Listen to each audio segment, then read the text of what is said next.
ನೀವು ಅದನ್ನು ಬಿಡೋಕ್ಕಾಗಲ್ಲ ಅಂತ ಹೇಳಿದ್ದೀನಿ ನಾನು. ಇಲ್ಲಿ ನಾವು ಒಂದು ರಿಪೋರ್ಟ್ ಬಗ್ಗೆ ಕೇಳಿದ್ರಿ. ಈಗ Bangalore ranks 6th in the global market tech city in talent acquisition, labor induction in Asia Pacific region, top tech market in Asia, India top office space market in 2025, 4.8 million square feet, 1 million plus tech professionals, Asia Pacific tech city ಅಂತ ಬಂದು ಕೊನೆಗೆ ಇದು ನಮ್ಮ ಹೈದರಾಬಾದು ಈಗ 24ನೇ ಪ್ಲೇಸಲ್ಲಿ ಇದೆ, ಬ್ಯಾಂಗ್ಳೂರು 6ನೇ ಪ್ಲೇಸಲ್ಲಿ ಇದೆ. This is very clear to Hyderabad. ನಾ ಸುಮ್ಮನೆ ಯಾಕೆ ಅದನ್ನು ಮಾತಾಡಿ ನಾನೇನು ಇದು ನಾನು ಇಲ್ಲಿ ಹುಟ್ಟಿಲ್ದೇ ಇರ್ಬೋದು. I am not born in Bangalore. ನಾನು ಕನಕಪುರದಲ್ಲಿ ಹುಟ್ಟವ್ ನಾನು. ಆದರೆ ಕನಕಪುರನೂ ಬೆಂಗಳೂರು ಜಿಲ್ಲೆ ಇದೆ. ಇಲ್ಲಿಂದ 40 ಕಿಲೋಮೀಟರ್ 45 ಕಿಲೋಮೀಟರ್ ಇದೆ. 6ನೇ ವಯಸ್ಸಿಗೆ ಬೆಂಗಳೂರು ಬಂದು NPS ಸೇರ್ಕೊಂಡ ನಾನು.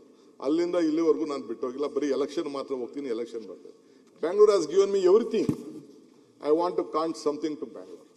ನಾನು ಪರ್ಮನೆಂಟ್ ಇರೋಕ್ಕಾಗಲ್ಲ. ನಾನು ಇನ್ನೊಂದು 10-15 ವರ್ಷ ಪಾಲಿಟಿಕ್ಸ್ ಮಾಡ್ಬೋದು ಅಷ್ಟೇ. ಈಗ ಆಲ್ರೆಡಿ 63-64 ಅಲ್ಲಿ ಇದ್ದೀನಿ. 64 ಹೆಜ್ಜೆ ಆಗ್ತಾ ಇದ್ದೀನಿ. ಇನ್ನು 10-15 ವರ್ಷಕ್ಕೆ ನಾವು ರಾಜಕಾರಣ ಇಲ್ಲ. 17 ವರ್ಷ 18 ವರ್ಷ 20 ವರ್ಷ ನಾವು 75-26 ಕ್ಲೋಸ್ ಆಗ್ಬೋದು. ನಮ್ಮ ಪೊಲಿಟಿಕಲ್ ಏಜ್ ಫ್ಯಾಕ್ಟರು ಮತ್ತೊಂದೆಲ್ಲ ನಮಗೆಲ್ಲ ಬರ್ಬೋದು.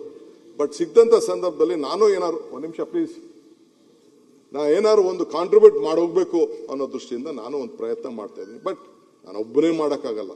ಗೌರ್ಮೆಂಟ್ ಜೊತೆಗೆ ನೀವೆಲ್ಲ ನಿಮ್ಮ ವ್ಯಾಲ್ಯೂಬಲ್ ಸಜೆಷನ್ ಕೊಡಬೇಕು ಈ ಡೆಮೊಕ್ರೆಟಿಕ್ ಸೆಟಪ್ ಅಲ್ಲಿ ಅಂತೇಳಿ ನಾನು ಆಲೋಚನೆ ಮಾಡಿಕೊಂಡು ಅನೇಕ ಕಾರ್ಯಕ್ರಮಗಳನ್ನು ಇವತ್ತು ರೂಪಿಸ್ಕೊಂಡು ನಾವು ಬರ್ತಾ ಇದ್ದೇವೆ. ಸೊ ಹಂಗೆ ಹೈದರಾಬಾದ್ ಜೊತೆ ಕಾಂಪೀಟ್ ಮಾಡೋಂಥ ಪ್ರಶ್ನೆ, ಹೈದರಾಬಾದ್ಗೂ ನಮಗೂ ನಾವು ಎಲ್ಲೆಲ್ಲೋ ಇದ್ದೀವಿ. ಅಶ್ವತ್ಥ ಹೇಳಿದಾಗ ಅಧ್ಯಕ್ಷರೇ, ದಿ ಟಾಪ್ ರಿಚ್ ಯಾರು ಇದ್ದಾರೆ ಇವತ್ತು. ಇರಾನ್ ಇದೆಯಲ್ಲ, ಒಂದು ಕಾಲದಲ್ಲಿ ಎಲ್ಲ ಇರಾನ್ ಹುಡುಗರುಗಳೆಲ್ಲ ಇಲ್ಲೇ ಓದ್ತಾ ಇದ್ರು. ಇರಾನ್ ಸ್ಟೂಡೆಂಟ್ಸ್ ಇಷ್ಟು, ಐ ಥಿಂಕ್ ಸುರೇಶ್ ಕುಮಾರ್ ಗೊತ್ತಿದೆ. ಇರಾನ್ ಹೆಚ್ಚು ಕಮ್ಮಿ ಒಂದೊಂದು ಇರಾನಿ ಸ್ಟೂಡೆಂಟ್ಸು 500-1000 ಜನ ಇಲ್ಲಿ ಬಂದು ರಾಮಯ್ಯ ಕಾಲೇಜು ಬೇರೆ ಕಾಲೇಜು. ಈಗ ನಮ್ಮ JSW ಮಹೇಂದ್ರ ಅವರೆಲ್ಲ ಹುಡುಗರುಗಳೆಲ್ಲ ಅವರೆಲ್ಲ ಮಕ್ಕಳುಗಳನ್ನೆಲ್ಲ ಬೆಂಗಳೂರಿಗೆ ಇಂಜಿನಿಯರಿಂಗ್ ಕಾಲೇಜ್ ಓದ್ತಾ ಇದ್ರು. ರಾಮಯ್ಯ ಕಾಲೇಜಲ್ಲಿ ನಮ್ಮ ಜಿಂದಾಲ್ ಇವತ್ತು ಏನು ದೊಡ್ಡ ಫ್ಯಾಕ್ಟ್ರಿ ಇದೆ, ದೇ ಸ್ಟಡಿಡ್ ಇಯರ್ 2 ವಾರ. ಇಲ್ಲಿ 250 ಇಂಜಿನಿಯರಿಂಗ್ ಕಾಲೇಜಸ್ ಇದೆ, 70 ಮೆಡಿಕಲ್ ಕಾಲೇಜ್.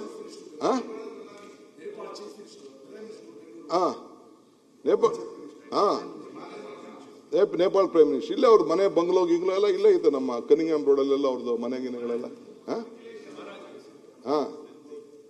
ಸೊ ಎಲ್ಲ ಇತ್ತು. 250 medical engineering colleges, 70 medical college ಇಡೀ ದೇಶದ ಎಲ್ಲೂ ಇಲ್ಲ. 1,000 ಅಶ್ವಥ್ ನಾರಾಯಣ್ ಗೊತ್ತಿದೆ, ಹೆಲ್ತ್ ಮಿನಿಸ್ಟರ್ ಆಗಿದ್ರು. 13,940 ಡಾಕ್ಟರ್ಸ್ನ ಪ್ರತಿ ವರ್ಷ ಕರ್ನಾಟಕ ರಾಜ್ಯದಲ್ಲಿ ಪ್ರೊಡ್ಯೂಸ್ ಮಾಡ್ತಾ ಇದೀವಿ. ಎಲ್ಲಿ ಹೋಗ್ತಾ ಇದ್ದಾರೆ ಅವರೆಲ್ಲ? The cream of this talent ಹೊರಗಡೆ ಹೋಗ್ತಾ ಇದೆ. ಅಮೆರಿಕ ಹೋಗ್ತಾ ಇದೆ, ಲಂಡನ್ ಹೋಗ್ತಾ ಇದೆ, ಆಸ್ಟ್ರೇಲಿಯಾ ಹೋಗ್ತಾ ಇದೆ, ಎಲ್ಲ ಹೋಗ್ತಾ ಇದೆ. ಇಲ್ಲೂ ಒಂದಷ್ಟು ಜನ ಒಂದು 50-60% ಇಲ್ಲೂ ಉಳ್ಕೊಳ್ತಾ ಇದ್ದಾರೆ. ನೀವು ಯಾವುದೇ ಯೂನಿವರ್ಸಿಟಿ ಹೋಗಿ ಇಲ್ಲಿ ಓದಿರೋರೆ. ನಾನು ನೆದರ್ಲ್ಯಾಂಡ್ ಪ್ರೈಮ್ ಮಿನಿಸ್ಟರ್ ಬಂದಿದ್ರು ಹಿಂದೆ. ಯಾವಾಗ ಒಂದ್ಸತಿ ಪೋಲೆಂಡ್ ಪ್ರೈಮ್ ಮಿನಿಸ್ಟರ್ ಜೊತೆ ಗವರ್ನರ್ ಜೊತೆ ಒಂದು ಡಿನ್ನರ್ ಇತ್ತು. ಕೇಳಿದೆ what made you to Bangalore ಅಂತ. ಅವರು ಸಿಲಿಕಾನ್ ವ್ಯಾಲಿಗೆ ಹೋದ್ರಂತೆ. ಸಿಲಿಕಾನ್ ವ್ಯಾಲಿಗೆ ಹೋದಾಗ ಅಲ್ಲಿ ನೋಡಿದ್ರಂತೆ, ಎಲ್ಲ ನೋಡ್ಕೊಂಡು ಬಂದ್ರೆ ಕೊನೆಗೆ ಅವ್ರ ಟೀಮ್ನೆಲ್ಲ ಬಿಟ್ರಂತೆ. ಕೊನೆಗೆ 2ನೇ ದಿನಕ್ಕೆ 3ನೇ ದಿನಕ್ಕೆ ನೋಡಿದ್ರೆ 3ರಲ್ಲಿ 2 ಎಲ್ಲಿಯವರು ಅಂದ್ರೆ ಬೆಂಗಳೂರು ಅಂತ. ಸೊ ಯಾಕೆ ಅಲ್ಲಿ ಮಾಡೋದು ಅಂದ್ಬಿಟ್ಟು ಬಂದು ಇಲ್ಲಿ ವಿಪ್ರೋ ತವೋ ಇನ್ಫೋಸಿಸ್ ಜೊತೆ ಬೇರೆ ಜೊತೆ ಎಲ್ಲ ಬಂದು ಇಲ್ಲೇ ಬಿಸ್ನೆಸ್ ಮಾಡಿ ನಮಗೆ 40% ದುಡ್ಡು ಉಳಿತು ಅಂತ ಅವರು ಪ್ರೈಮ್ ಮಿನಿಸ್ಟರ್ ಹೇಳ್ತಾರೆ. ಹಂಗೆ ಇಲ್ಲಿ ನಮ್ಮ ಮಕ್ಕಳು they are very capable, very talented. ಅವ್ರು ಹೇಳ್ದಂಗೆ ಅವತ್ತಿನ ಕಾಲದಲ್ಲಿ ಇನ್ಕ್ಲೂಡಿಂಗ್ ಈಗ ಮೊನ್ನೆ ಜಡ್ಜಸ್ ಎಲ್ಲ ಇಲ್ಲಿಗೆ ಬಂದಿದ್ರು. ನ್ಯಾಷನಲ್ ಲಾ ಸ್ಕೂಲ್ ಇಲ್ಲೇ ಫಸ್ಟ್ ನ್ಯಾಷನಲ್ ಲಾ ಸ್ಕೂಲ್ ಆಯ್ತು. ಇಸ್ರೋ ಯಾಕೆ ಇಲ್ಲೇ ಆಯ್ತು? ಇಲ್ಲೇ ನಿಮಾನ್ಸ್ ಯಾಕಾಯ್ತು? ಇಲ್ಲೇ HMT ಯಾಕಾಯ್ತು? ಇಲ್ಲೇ ITI ಯಾಕಾಯ್ತು? ಬೇರೆಲ್ಲೂ ಒಂದೊಂದು ಪಾರ್ಟಿ ಇತ್ತು. ಬಟ್ ಇಲ್ಲಿ ಆವತ್ತಿನ ಕಾಲದಲ್ಲಿ ನಮ್ಮ ದಿನೇಶ್ ಅವರು ಹೇಳ್ದಂಗೆ the basic foundation of industrial revolution POCs ನಡೆದಿದ್ದು ಇಲ್ಲಿ. ಸೊ ಅದರಿಂದ ಇವತ್ತು ಬೆಂಗಳೂರೆಲ್ಲ ಬೆಳ್ಕೊಂಡು ಬಂದಿದೆ. ಇದನ್ನ ನಾವು ಕಾಪಾಡ್ಕೊಂಡು ಹೋಗ್ಬೇಕು ಅನ್ನೋದು ನನ್ನ ಆಸೆ ಅಷ್ಟೇ. ಇದನ್ನ ಏನಾರು ಮಾಡಿ ನಾವು ಕಾಪಾಡ್ಕೊಂಡು ಹೋಗ್ಬೇಕು ಅಂತ. ಅದಕ್ಕೆ ಈ ಟ್ರಾಫಿಕ್ ವಿಚಾರದಲ್ಲಿ ನಾನು ಆಲೋಚನೆ ಮಾಡಿ ಅವ್ರು ಹೇಳ್ದಂಗೆ ಫಸ್ಟು ನಮ್ದು ಬರೀ 8% ಮಾತ್ರ ನಮ್ಗೆ ರೋಡ್ನ ವೈಡ್ನಿಂಗ್ ಮಾಡಬೇಕು, ಒಡೆದಾಕ್ಬೇಕು. ಈಗ ಹೊಸ ಕಾಂಪನ್ಸೇಷನ್ ಬಂದ್ಬಿಡ್ತು 2013 1:2 ಕೊಡಬೇಕು. ಯಾವ ರೋಡು ವೈಡ್ನಿಂಗ್ ಮಾಡೋಕ್ಕಾಗಲ್ಲ, ಯಾರು ಬಿಡಲ್ಲ, ಕೋರ್ಟು ಲಿಟಿಗೇಷನ್ಸು. ಯಾವುದೇ ವಿಚಾರಕರಿಗೆ ಧೈರ್ಯವಾಗಿ ಒಂದು ನಿಮಿಷ ಪ್ಲೀಸ್, ಧೈರ್ಯವಾಗಿ ಏನಾದ್ರು ಒಂದು ತೀರ್ಮಾನ ತೆಗೆದುಕೊಳ್ಬೇಕು ಅಂತೇಳಿ ಈ ಪೆರಿಫೆರಲ್ ರಿಂಗ್ ರೋಡ್ಗೆ ಏನಾದ್ರು ಮಾಡಿ ಒಂದು ಅಕ್ವಿಷನ್ ಡ್ರಾಪ್ ಮಾಡೋಕ್ಕಾಗಲ್ಲ. ಡ್ರಾಪ್ ಅವರ ರೈತರು ಕೇಳ್ತಾ ಇರ್ಬೋದು, ಆಯ್ತು ಆ ಲ್ಯಾಂಡ್ ಲೂಸರ್ಸ್ ಅಲ್ಲಿ ಯಾರು ರೈತರು ಇರಲಿಲ್ಲ, ಓಕೆ ಲ್ಯಾಂಡ್ ಓನರ್ಸು ಅವ್ರಿಗೊಂದು ಒಳ್ಳೆ ಕಾಂಪನ್ಸೇಷನ್ ಕೊಡಬೇಕು ಅಂತ ಆಯ್ತು ಅಂತೇಳಿ 2013 ಆಕ್ಟೇ ಕೊಟ್ಬಿಟ್ಟೆ ನಾನು. ಕೊಟ್ಬಿಟ್ಟು ಅವ್ರಿಗೇನಾದ್ರು ಜಾಗನ ತಿರ್ಗಾ ಇನ್ನು ಮಾಡೋಕ್ಕಾಗಲ್ಲ ಅಂತ ಆಯ್ತು 35% ಕಮರ್ಷಿಯಲ್ ತಗೊಳ್ಳಿ ಅಂತ ಕೊಟ್ಬಿಟ್ಟೆ, ಇಲ್ಲ TDR ತಗೊಳ್ಳಿ ಅಂತ ಕೊಟ್ಬಿಟ್ಟೆ, ಇಲ್ಲ FIR ಕೊಟ್ಬಿಟ್ಟೆ, 5 ಕಾಂಪನ್ಸೇಷನ್ ಕೊಟ್ಟೆ. ಈಗ ಅಶ್ವತ್ ಇಲ್ಲೇ ನಮ್ಮ ಯಲಹಂಕ ಕಾನ್ಸ್ಟಿಟ್ಯೂನ್ಸಿ ನಮ್ಮ MLA ಇಲ್ಲ ಇಲ್ಲಿ ವಿಶ್ವನಾಥ್, ಪಾಪ ಅವರು ಕೋಪರೇಷನ್ ಕೊಡ್ತಾ ಇದ್ದಾರೆ. ಫಸ್ಟ್ ಫೇಸ್ಗೆ ಈಗ ಆಲೇ ಸುಮಾರು ಹೆಚ್ಚು ಕಮ್ಮಿ 80% ಲ್ಯಾಂಡ್ ಅಕ್ವಿಷನ್ ಎಲ್ಲ ಕೂಡ ಒಪ್ಕೊಂಡಿದ್ದಾರೆ. ಇನ್ನೇನು ಟೆಂಡರ್ ಕರಿತೀವಿ. ಆ ಬಿಸ್ನೆಸ್ ಬ್ಯಾಂಗ್ಳೂರ್ ಬಿಸ್ನೆಸ್ ಕಾರಿಡಾರ್ ಅಂತ ಹೆಸರಿಟ್ಟಿದ್ದೀನಿ. ಬಹುಶಃ ಆಗ ಇಲ್ಲಿಂದ ಇದನ್ನ ನೆಲಮಂಗಲ ರೋಡಿಂದ ಏನು ಇಂಟರ್ನ್ಯಾಷನಲ್ ಎಕ್ಸಿಬಿಷನ್ ಸೆಂಟರ್ ಇದೆ ಅಲ್ಲಿಂದ ಎಲೆಕ್ಟ್ರಾನಿಕ್ ಸಿಟಿವರೆಗೂ ಆ ರೋಡ್ ಆಗೋಯ್ತು ಅಂತಂದ್ರೆ ಅರ್ಧ ಟ್ರಾಫಿಕ್ ಸ್ವಲ್ಪ ಕಡಿಮೆ ಆಗ್ತದೆ. ಪಾಪ ಐ ಶುಡ್ ಥ್ಯಾಂಕ್ ದಿ ಹುಡ್ಕೋ, ಒಂದೇ ದಿನಕ್ಕೆ ಪಾಪ ಮಾತಾಡಿದ ತಕ್ಷಣ ಇದು ಅವಶ್ಯಕತೆ ಇದೆ ಅಂತೇಳಿ 26,000 ಕೋಟಿ ರೂಪಾಯಿ ಲೋನ್ ಕೊಟ್ಟಿದ್ದಾರೆ. ಬಹುಶಃ ಅಷ್ಟಾಗದೇ ಇರ್ಬೋದು, ಯಾಕೆಂದ್ರೆ ನಾವು ಕೊಟ್ಟಿರುವಂತ ಪ್ರಕಾರ ಎಲ್ಲರೂ ಕೂಡ ಲ್ಯಾಂಡ್ ಕೇಳ್ತಾ ಇದ್ದಾರೆ, ಬೇರೆ ಕೇಳ್ತಾ ಇದ್ದಾರೆ, ಕಡಿಮೆ ಆಗ್ಬೋದು ಅಂತ ಕಾಣ್ತದೆ. ಸೊ ಅದನ್ನು ಕೂಡ ಅದನ್ನ ಈಗಾಗಲೇ ಕೆಲಸನ ನಾವು ತೆಗೆದುಕೊಂಡಿದ್ವಿ. ಇದಾದ್ಮೇಲೆ ಏನಾಗಬೇಕು, ಬೇರೆ ಸಿಟಿ ಒಳಗಡೆ ಈ ರೋಡ್ ಅಗಲ ಮಾಡೋಕ್ಕಾಗಲ್ಲ. It is not possible. ಹೊಡೆದಾಕಕ್ಕಾಗಲ್ಲ ಬಿಲ್ಡಿಂಗು ಎಲ್ಲ ಹೈ ಕಾಸ್ಟ್ಲಿ. ಎಲ್ಲೇ ನೀವು ಹೋಗಿ ಜಯನಗರಕ್ಕೆ ಹೋಗಿ, ದಾಸರಳ್ಳಿಗೆ ಹೋಗಿ, ಎಲ್ಲೇ ಹೋಗಿ, ನೀವು ಬೊಮ್ಮನಹಳ್ಳಿಗೆ ಹೋಗಿ, ಎಲ್ಲೇ ಹೋಗಿ ಮೇನ್ ರೋಡ್ಗೆ 20,000 ರೂಪಾಯಿ ಕಡಿಮೆ ಇಲ್ಲ. 15,000 20,000 ರೂಪಾಯಿ. It is not possible. 20,000 ರೂಪಾಯಿಗಾದ್ರೆ ಒಂದು ಅಡಿ ತೆಗೆದ್ರೆ 40,000 ಕೊಡಬೇಕು.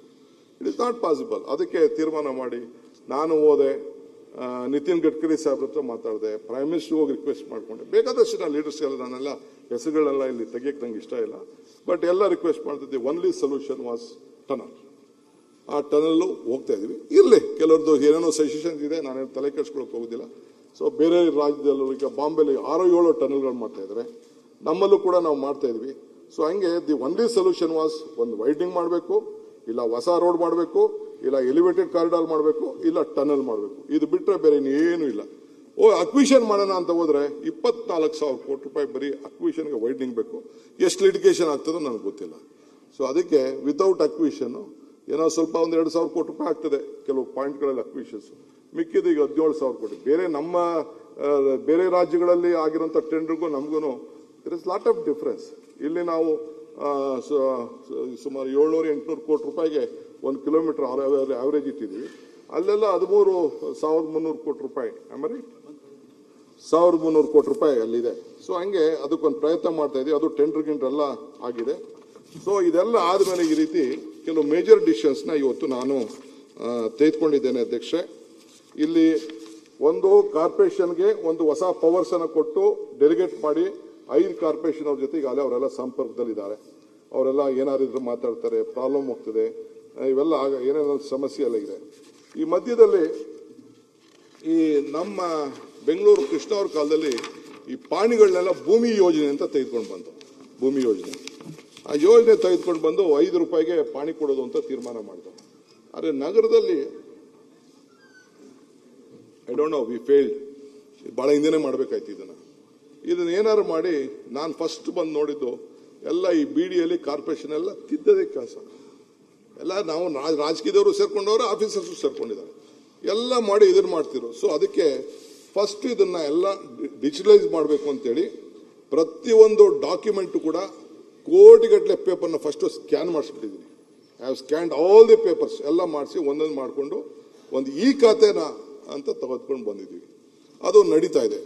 ನಮ್ದು ನೋಡ್ಬಿಟ್ಟು ಈಗ ಇದರಲ್ಲಿ ಟ್ಯಾಕ್ಸ್ ಲೀಕೇಜ್ ಬಗ್ಗೆ ಮತ್ತೊಂದೆಲ್ಲ ಮಾಡಿ ಒಂದು ಟ್ರಾನ್ಸ್ಪರೆನ್ಸಿ ಮಾಡಬೇಕು ಅಂತೇಳಿ, ಈ ಫ್ರಾಡ್ಗಳಾಗ್ತಿರೋದನ್ನ ನಿಲ್ಲಿಸಬೇಕು ಅಂತೇಳಿ ಒಂದು ಹೊಸ ಒಂದು ಆಧಾರ್ ಕಾರ್ಡ್ಗೆ ಲಿಂಕ್ ಮಾಡಿಬಿಟ್ಟು, ಸೊ ಪ್ರತಿ ಪ್ರಾಪರ್ಟಿ ಓನರ್ಗೂ ಕೂಡ ಅವ್ರದ್ದೊಂದು ಫೋಟೋ, ಅವ್ರದ್ದೇ ಬಿಲ್ಡಿಂಗು, ಅವ್ರದ್ದೇ ಇದು. ಸದ್ಯಕ್ಕೆ ಈಗ ನಾನು ಟೀಕೆ ಮಾಡ್ತಾ ಇದ್ದಾರೆ, ಮಾಡಲಿ, ನೋ ಪ್ರಾಬ್ಲಮ್.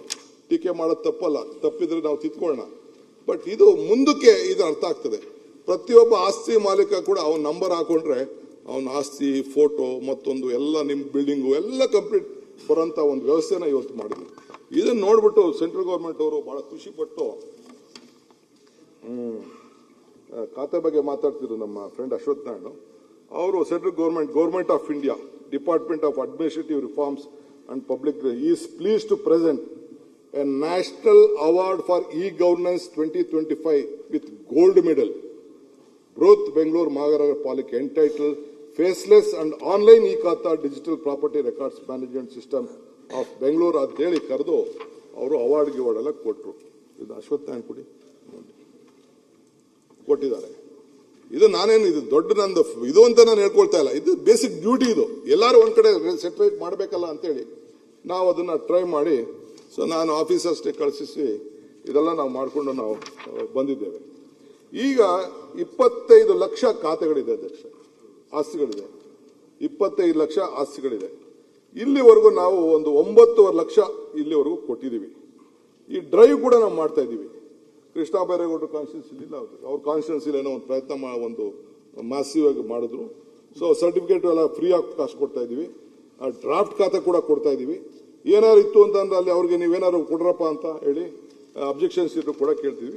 ಆಮೇಲೆ ಕೆಲವರು ಹೇಳಿದ್ರು ಇದೆಲ್ಲ ಹೆಚ್ಚು ಕಮ್ಮಿ ಆಗ್ತಾ ಇದೆ, ನೀವು ದ್ರೋಣ್ ಮಾಡ್ತಾ ಇದ್ರೆ ಸರಿ ಇಲ್ಲ. ಸ್ಟಿಲ್ ಎಸ್ 10% ಒಂದು ಸಜೆಷನ್ ಕೊಟ್ಟಿದ್ದಾರೆ.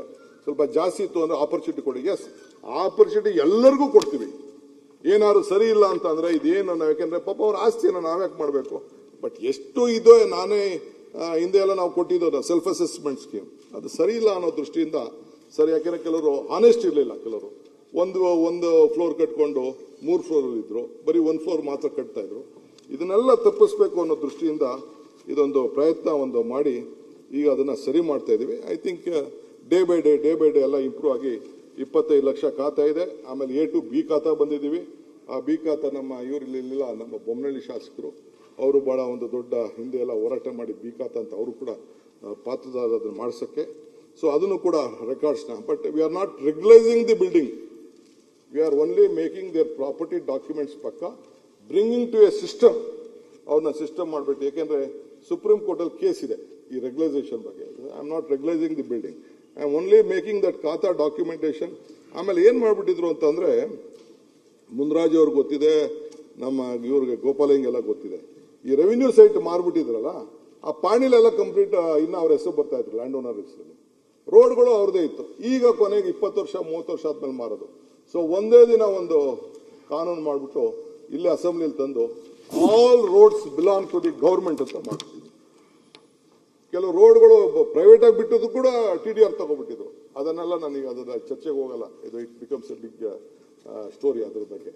ಸೊ ಹಂಗೆ ಇದನ್ನೆಲ್ಲ ದಾಖಲೆಗಳು ಯಾವ್ದಾದ್ರು ರೋಡ್ ಇತ್ತು, compulsory I made that property is a government property. ಈಗ ಸ್ವಲ್ಪ ಕಂಡ್ರೆ ನಾವು ಸರ್ವಿಸ್ ಕೊಟ್ಬಿಟ್ಟಿದೀವಿ, ಅವ್ರಿಗೆಲ್ಲ ರೋಡ್ ಕೊಟ್ಟಿದ್ದೀವಿ, ಟಾರ್ ಹಾಕಿದ್ದೀವಿ, ಇದನ್ನ ಕಾಂಕ್ರೀಟ್ ರೋಡ್ ಹಾಕಿದ್ದೀವಿ, ಅಂಡರ್ ಗ್ರೌಂಡ್ ಇದೆ, ನೀರು ಕೊಟ್ಬಿಟ್ಟಿದ್ದೀವಿ, ಪವರ್ ಕೊಟ್ಬಿಟ್ಟಿದ್ದೀವಿ, ಎಲ್ಲ ಕೊಟ್ಬಿಟ್ಟಿದ್ದೀವಿ.